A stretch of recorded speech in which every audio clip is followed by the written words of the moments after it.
Hello, everyone, and welcome to the Real Scoop Live. I'm Stacey, and these are the boys, Matt and Brett.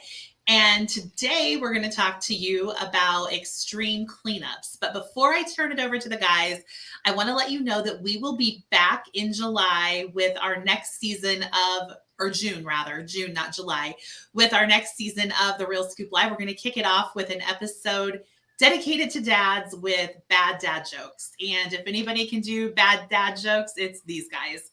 So stay tuned for that. We'll definitely be letting you know when that's going to air.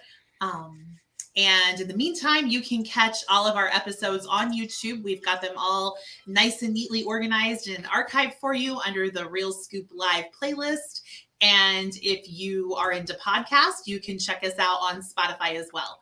So I think that's all I needed to say. I'm going to turn it over to the guys, and they're going to talk to you about gross pools. Thank you, Stacey. That checks out. Yeah, that checks out.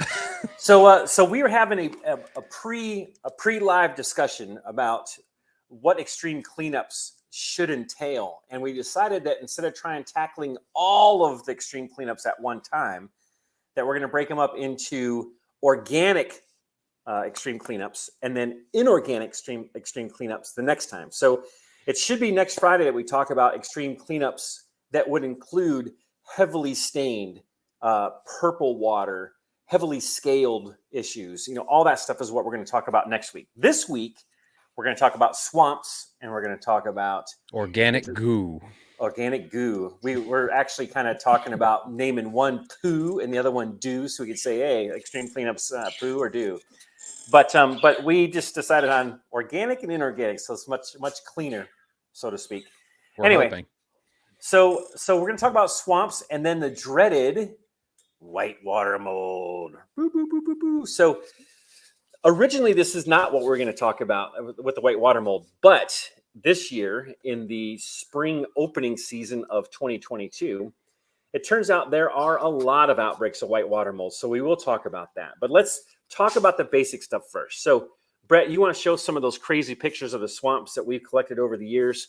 Sure. There are different types of swamps in pools, and swamp is a collective term for a really nasty pool. And obviously your swamp can be green, it can be brown, it can be black, it can smell like rotten eggs. It can smell like a pond, one that you probably wouldn't swim in. You might fish in it, but you wouldn't swim in it. And then you can also see some of these pools, some of these pools will have tadpoles, frogs, fish, little critters, larvae, critters, crawfish. Crawfish. I have seen crawfish in them. We've seen those the diving bugs, that can bite you sometimes, especially in the extreme south. So we kind of covered this on one of the last ones, but let's go into this a little bit more. So here's the thing. If you have a nasty swamp pool, if it smells like sulfur, then you probably have oxidized sulfur. And if that's the case, that's a different treatment. Oxidized sulfur actually gets worse if you put in more chlorine, if you don't put in enough chlorine. But since sulfur is a mineral, what you want to do is you want to try to do something that would actually get the minerals out of the water. So that way the chlorine would be more efficient and not exacerbate the issue. So if you have a sulfur smelling pool, you'd want to use something like Revive. Man, I can't believe I have to cough again. Sorry. For those of you who are not aware, sulfur smells like fireworks. Rotten eggs. Or rotten eggs, right? Yeah. Both. And typically that would only show itself in pools that are filled with well water, but that's not necessarily the only place. Just typically that's where it is. So if that's the case, the best thing to do is to use Revive. You spray over the top of the water, everything falls to the floor, and if it's so bad that it looks like a brown swamp and you can't see through the water, you're going to need more than one typical bottle of Revive. So a bottle of Revive is 32 ounces. It's a spray top. It treats 24,000 gallons. In this sense, you don't want to do this over and over again. So it's better to use 2 bottles, really up to 4 bottles, depending on how bad it is. If you can't see your hand 6 inches into the water, well, you might want to use, 3 or 4 bottles, and that way it'll drop everything to the floor. Now, If you don't have a way to vacuum it, that's kind of the hard part. If you don't have a way to vacuum it, then you want it to really, you probably want to do the same thing, Brett, drop everything to the floor and then vacuum it, but you vacuum it to the filter, right? I mean, that's the easiest and fastest way. Yeah, if you can't vacuum to waste, unfortunately, you'll probably have to go through the filter, and it'll involve backwashing more frequently, or taking your cartridge or elements out and cleaning them more frequently during that process. Yeah, and if you want to make sure that that you capture everything, the cool thing about Revive is that for the most part, everything that falls to the floor is large enough for any of the filters to filter out. In the case where there isn't, if you see stuff blowing back, then the thing to use is some of the fake DE powder that's out there. So if you're not familiar with the fake DE powder, there is instead of using DE, which is fossilized plankton, and all the other stuff, the problem with DE is that it's also carcinogen, and it's not technically green, right? Meaning, green, good for the environment. There is some stuff out there that's a cellulose base. It's more like a paper, and what that can do is that acts like DE. By virtue of, you can put it down the skimmer, it will coat the filter media. It will make that filter media filter out stuff, particulate that you can't see with your eyes. So that will clean it out faster, but it would also make your pressure go up faster. So yes, using that is cleaning the pool quickly, but you're also having to clean the filter more often. So you have to decide where it's at, right? It's almost like you're pre-dirtying your filter, because your filter works better when it's got load on it, when it's got junk and contaminants in there, just like your furnace filter in your house. It's actually most effective at getting junk out of the air when it's loaded with dust. The only downside is it makes your pump work harder to push water through it. In your furnace, it makes the blower motor work a lot harder to push air through it. So kind of that happy medium of, we got good flow, right, but where's our filtration? So we can segue with that to green, like just typical green swamps, brown swamps, black swamps. You see some of the pictures that we've collected over the years up on the screen. These, if they don't smell like sulfur, well, then guess what? You can throw in as much liquid chlorine or as much cal hypo as you see fit. You're going to have to use a chlorine-based shock. And what ends up happening then is, once that's done, you're going to end up with the same predicament, in that you kill the algae by putting in the amount of chlorine that you think you need. And remember that if you can see the floor, you need the main drain, then you need the normal amount of shock, which is a gallon or a pound per 10,000 gallons.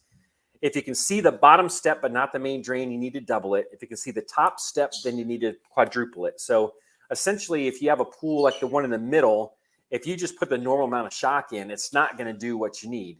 Something like that, you're going to have to do probably a quadruple amount. So instead of 1 gallon per 10,000, use 4 gallons per 10,000.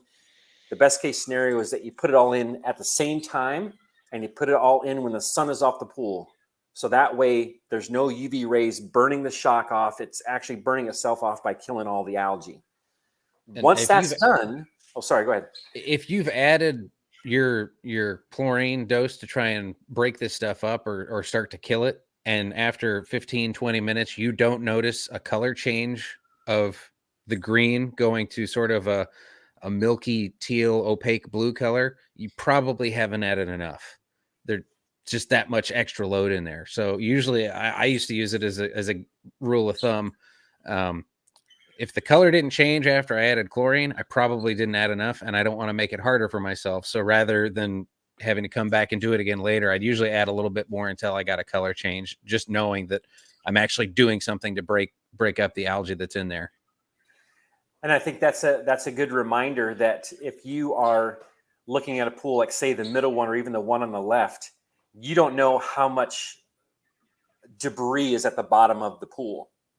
So because of extreme cleanups, you're going to want to get out as much of the debris at the bottom. And even though you can't see it, you're going to have to blind vacuum. And if you can feel, as you're pushing the vacuum, if you can feel there's resistance because there's piles of leaves or piles of whatever that's in Question there. mark. Yeah, you want to vacuum as best you can, because all of that debris at the bottom is a chlorine demand. So that raises the amount of chlorine that you need to put in order to get rid of the contaminants.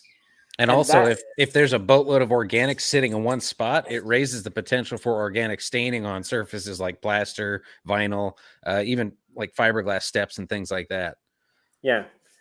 Yeah. So the big thing is, even if you have to blind vacuum, you want to vacuum whatever you can out of it before treatment. Once you do that, then you follow the rule of thumb, which is the 1, 2, or 4 per 10,000 gallons that we just talked about. Once that happens, once you get enough of that stuff in there, you will start to see a color change. That color change should end up being a gray opaque pool. If that happens, that's great. Okay, that means that what you did, the amount of oxidizer, the amount of shock that you put in, it was correct. Once that water's gray, then again, you do the same thing we just talked about with the sulfur pools. Now you see that we skipped the chlorine shock part of a sulfur pool and just went right to revive. With this, what we're doing is that you need to have the algae killed before you use revive, because algae doesn't really work with live algae. It may with some strains, but remember there's over 20,000 strains.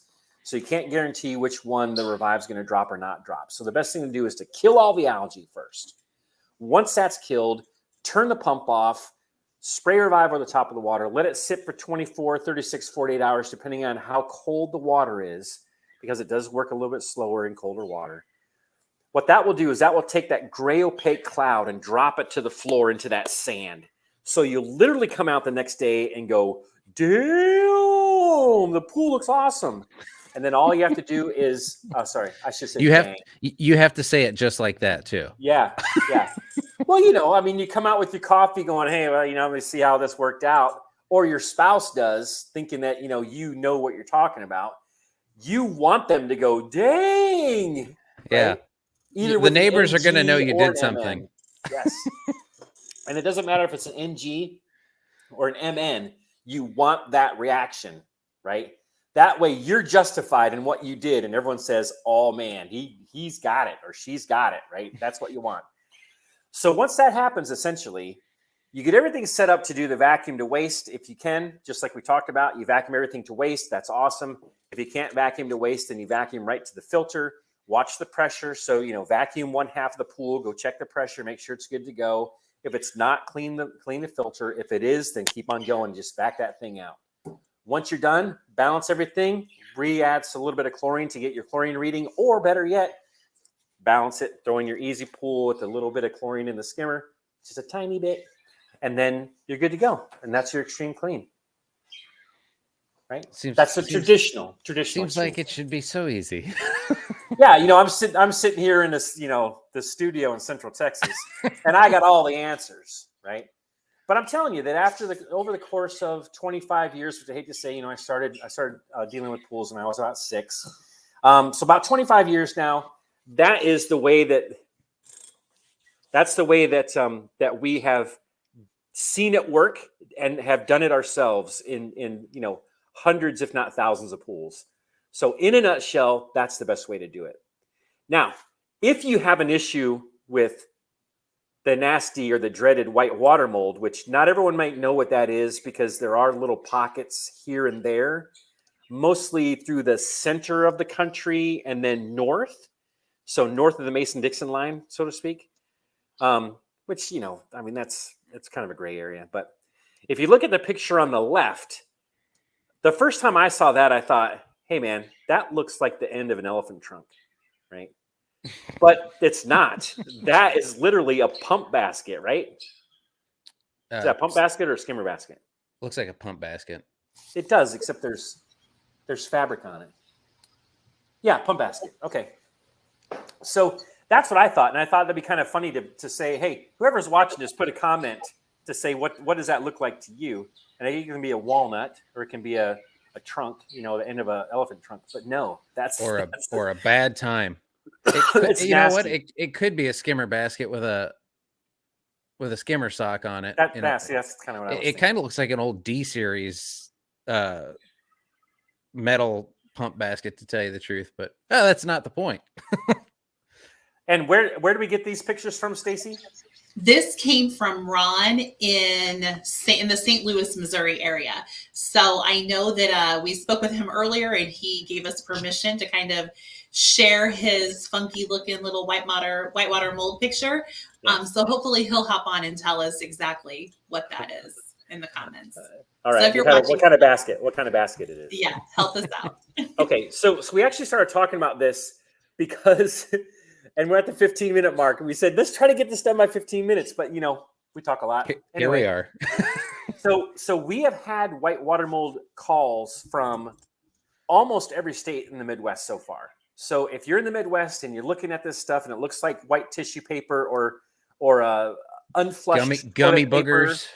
or I used to call it like a King Kong snot rocket, anything like that that's in your pool. It's pretty nasty. This looks like banana slices. It's gross. It's gross. So Brett, I talked about the regular swamps. Why don't you chat about this real quick?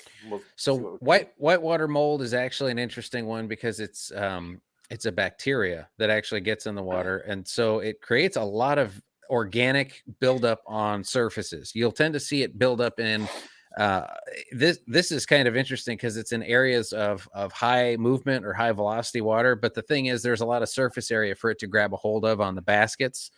So it will grab hold and then start to grow and produce from there.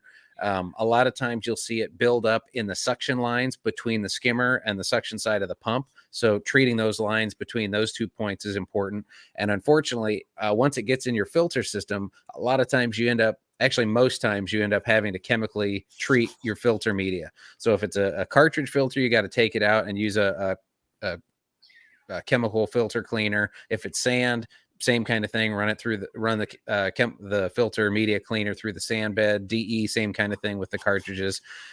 It's really important because it acts a lot like mustard algae, because if you don't get all of it out in that one time when you're trying to treat it, it's going to keep coming back over and over again, and you're going to have a bad time. So it also hangs out in areas where you don't have a lot of water movement. So underneath ladder rungs, if you've got an in-wall ladder panel on the underside in there, behind your lights, if you've got lights that have niches, it's always a good idea to pull those out. In certain instances, it's not a bad idea, and I generally don't like doing this, but if you've got to take the rings off around your return fittings, it can sometimes hang out and grow under there, but that's kind of an extreme example. So it's not exactly a good idea to pull those off all that often, just because you don't want to risk damaging the liner or anything like that. And for all of you that had kids that had to deal with lice on multiple occasions, you know that if you don't kill all the lice, they just come back. It's exact and same infect thing other like this. people. Right. It's the exact same thing. So the best way to get rid of it, there's a couple products out there. We actually make one or two that can serve the purpose. Cloud Out being one of them. It's a stupid strong oxidizer that works to break down the organics in the water. The organics, most of it being this whitewater mold buildup in there. So it actually breaks it down to the point where it's not active anymore and can't really grow as readily. If it's as bad as this one, I usually tell people lean on a double dose just to make sure you're really breaking it down before you start to bring back the regular treatment protocol. Because it's one of those ones where, go ahead, Matt. Well, I was just going to say, why Cloud Out? Why not chlorine, liquid chlorine or cal hypo? Why don't you throw that in there, Matt? I think you know. Oh, well, because whitewater mold is chlorine resistant. So why is that? Well, because I wasn't going to go into all this, but since we're going down the rabbit hole a little bit, so essentially, whitewater mold is chlorine resistant, and what it will do is that it exudes a sacrificial bacterium. So as it starts, typically inside of your piping, what will happen is that once it gets started, it throws out this bacteria that's kind of like it snots around itself to protect itself. Like a coat of arms. And so what happens essentially is that if you shock it and you don't reach the high enough chlorine, which the high enough chlorine is well past 50 parts per million, then what happens is that you really just kind of rust the coat of arms that it has on, or the night suit, the suit of armor. It just rusts it. It doesn't penetrate it or anything. And so then what happens is the chlorine burns off, and then the colonies that the whitewater mold forms just exudes more sacrificial bacterium. So essentially, you'll shock it, and it won't do a dang thing. And you think it will, but it won't. So it might help the water, but it's not going to help where it actually started from. So the strong oxidizer dose is actually kind of a way to sneak behind the coat of armor or the suit of armor and get them in the back where maybe they attach it, so that you're kind of sneaking around and making it. It's the proverbial perfect arrow shot that goes right through the guy's visor, right? Yeah. That's what cloud out is. The only caveat on there is depending on how much junk there's in there in your water, but how much actual organic crap is in there, it really determines how much product you end up needing. Yeah. So yeah, that's one of those Real Scoop Live. Yeah, you know, we go into nomenclature. We say crap, and that really could be literal or figurative. So unfortunately, most people don't want to think about that. But organic junko. Yes. So it's not a lost cause. You can bring it back. You can get it out there without having to drain and acid wash and clean your whole pool. It's a process. It might take a little time, and it's one of those things where hopefully you get it on the first shot. If not, hit it again, and it's a process until you get it back. We're thinking that a lot of this is popping up right now because over the last couple of years with certain shortages of traditional pool products and chemistry things, people are taking care of pools in slightly different ways than they're used to.